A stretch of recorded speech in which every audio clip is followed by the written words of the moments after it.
I think that becomes a different discussion as it relates to uptraining medics to a more shock trauma role and less of a secondary, shooter role and things like that. So it's a very wide-ranging Your discussion. point about time is important, I will say, because it really depends on the time that the first responder arrives. And so, for instance, that first phase of MAR really only applies during the first hour. Really less than the first hour, realistically.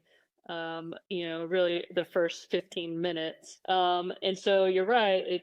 If you arrive an hour after the incident, when the injuries occurred, that phase one has already passed.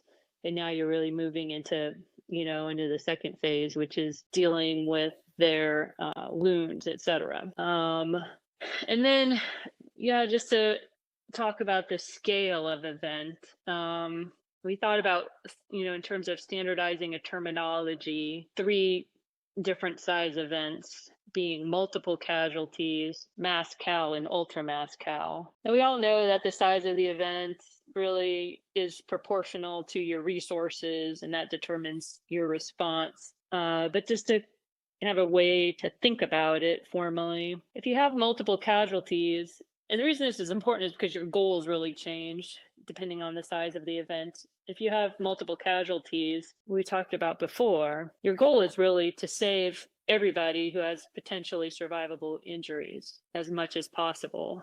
And so in your triage process, you're really trying to identify those that are, those that require surgery or advanced life support interventions first and get those people treated while the other people can wait. And then not to waste resources on the expectant patients, but really not to let any patients with potentially survivable injuries die. When you go to a larger scale event, which we're calling mass cal, now, just by the nature of the event, it's likely that it will take longer to get to the patient, and your resources will be much more limited.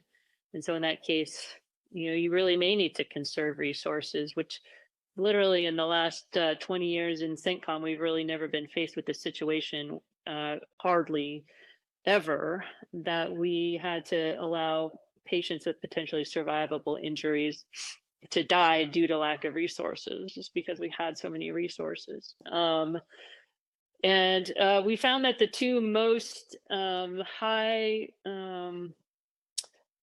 resource intensive interventions are blood transfusion and ventilator. And so for those patients who literally cannot live 1 hour without blood transfusion and ventilator support, those are your most resource intensive patients. And if you're really short on resources, the thing you can do is not necessarily go around and declare people expectant, but just not be aggressive about getting blood and ventilator support to those patients within the first hour, unless you've done everything else, unless all of those patients have, had their airways cleared, external bleeding control, etc.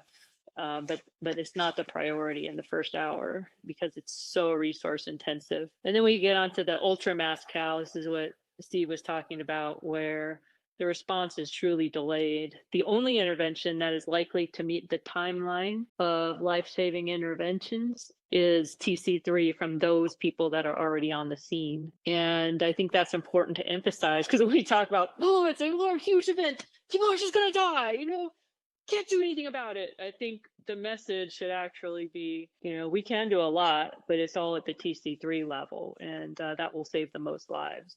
When getting people not only trained but equipped with tourniquets, etc., will be the way to save lives in an ultra mass cal event. The medical interventions are going to be